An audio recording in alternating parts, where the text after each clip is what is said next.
मैं IB news से ईजान और अभी हम खड़े हैं नागपुर सिटी में, जिसे कहा जाता है ऑरेंज सिटी। हम यहाँ देख रहे हैं कि कुछ टीचर यहाँ पे मौजूद है जो अपना मुद्दा लेकर आए हैं। उनका क्या विषय हम जानना चाहेंगे उनके जरिए से, और हम बताना चाहते हैं कि हम जिला परिषद नागपुर में खड़े हैं ऑफिस के सामने। तो हमारे साथ सर मौजूद है। सर, आप अपना नाम बता सकते हैं सर?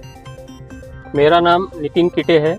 मैं महाराष्ट्र नवनिर्माण शिक्षक शिक्षकेतर सेना का शहर उपाध्यक्ष हूँ।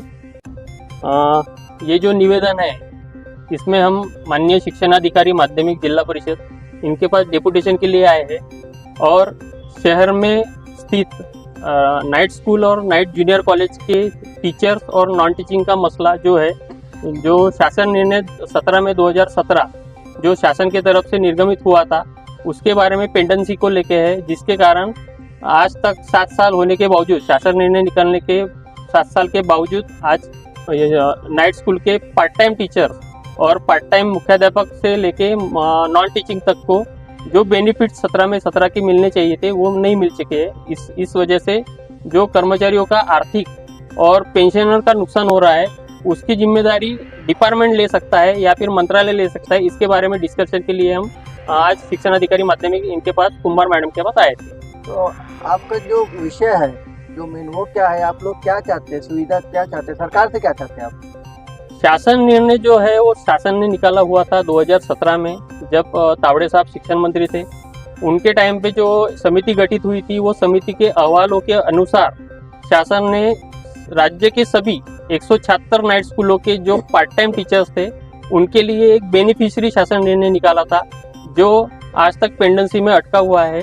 लेकिन कुछ विभाग के, जैसे मुंबई हो गई, पुणे हो गई, नगर हो गया, इन विभागों में वहाँ का इम्प्लीमेंटेशन हो रहा है, लेकिन नागपुर विभाग अंतर्गत इसका इम्प्लीमेंटेशन नहीं होने की वजह से 2020 में संगठन के तरफ से एक रिट याचिका माननीय उच्च न्यायालय खंडपीठ में दायर हुई थी।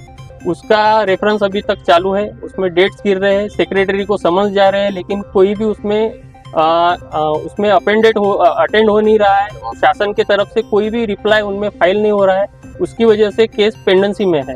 और ये सब होते हुए मंत्रालय के उप सचिव डेस्क ऑफिसर ने एक निर्णय निकाला।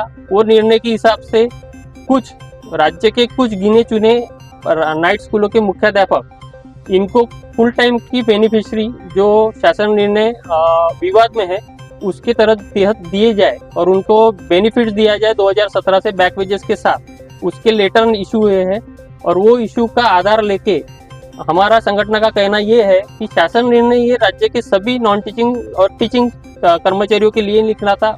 उसके बेनिफिशियरी सभी लोग हैं, तो गिने चुने लोगों को आप क्यों अपॉइंटमेंट और उनके बेनिफिशियरी सैलरीज दे रहे हैं, उसके ड्यू दे रहे हैं? आप मुझे बता सकते हैं फुल टाइम तो ये पार्ट टाइम में क्या है, विषय क्या है? ये पब्लिक जानना चाहती है कि फुल टाइम और पार्ट टाइम में क्या है, पेमेंट की है? इशू ये है कि राज्यों में जो 176 नाइट स्कूलें हैं वो आज तक विवादित स्कूलें हैं, जो शासन के महाराष्ट्र राज्य की संहिता है नियमावली, उसके तहत ये सभी स्कूलें पार्ट टाइम गिनी जाती है, यानी अर्धवेळ रहती है। इसके कर्मचारी भी अर्धवेळ रहते हैं।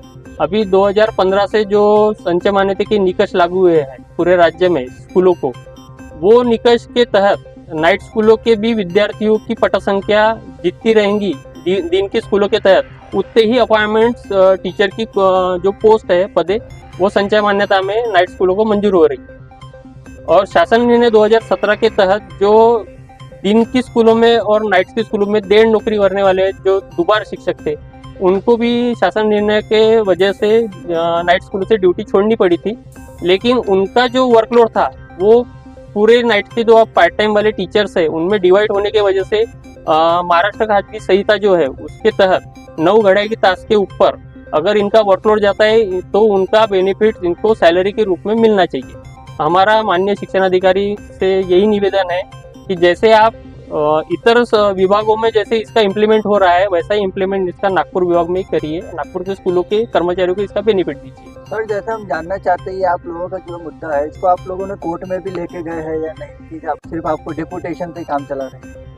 ये 2005 से ये सब डेपुटेशंस और ये मैटर चालू है, लेकिन 2017 में इसका एक बेनिफिशियरी शासन निर्णय हमको मिला शासन की तरफ से, लेकिन उसका इम्प्लीमेंटेशन जो होना चाहिए था डिपार्टमेंट की तरफ से वो तरीके से हो नहीं रहा। आज कोई आता है अपना कुछ आर्थिक व्यवहारों के तहत जो मंत्रालय से लेके यहाँ तक के अधिकारियों को मैनेज करके अपना अपॉइंटमेंट ऑर्डर लाता है, और यहाँ पे फिर आने के बाद वो लेटर आने के बाद यहाँ पे उसको बेनिफिशियरी अपॉइंटमेंट दिया जाता है, रेगुलर बेनिफिशियरी दिया जाता है।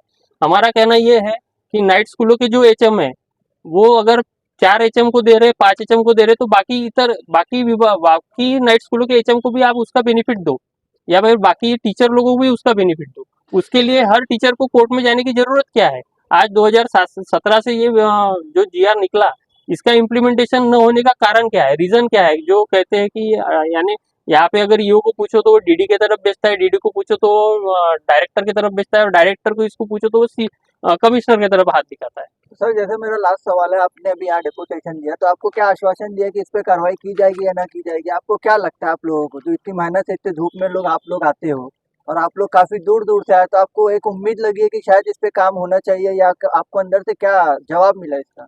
देखिए, जहाँ तक हम 2005 से लड़ाई लड़ रहे हैं, वो किसी यानी एक हमको पॉजिटिविटी है, वो तहत लड़ रहे हैं। लोगों को एक अच्छा भविष्य मिले, जो पार्ट टाइम टीचर्स है, जो पार्ट टाइम कर्मचारी है, उनको अच्छा बेनिफिशियरी भविष्य मिले, क्योंकि रिटायरमेंट के बाद इनके इनके पास कोई भी सुविधा रहेंगी नहीं, कमाई का उत्पादन साधन नहीं रहेगा। और जैसे कि नाइट स्कूलों का भविष्य है, यहाँ पे रेगुलर स्कूलों के जैसे बच्चे आते हैं, वो जो नेचुरल स्रोत रहता है, वो स्रोत यहाँ पे नहीं रहता है। हमारे टीचर लोगों को, हमारे बाकी नॉन टीचिंग को गली मोहल्ले में, स्लम बस्तियों में जाके ऐसे असाक्षर लोगों को या असाक्षर स्टूडेंट को ढूंढ के लाना पड़ता है, उनकी एडमिशन करानी पड़ती है।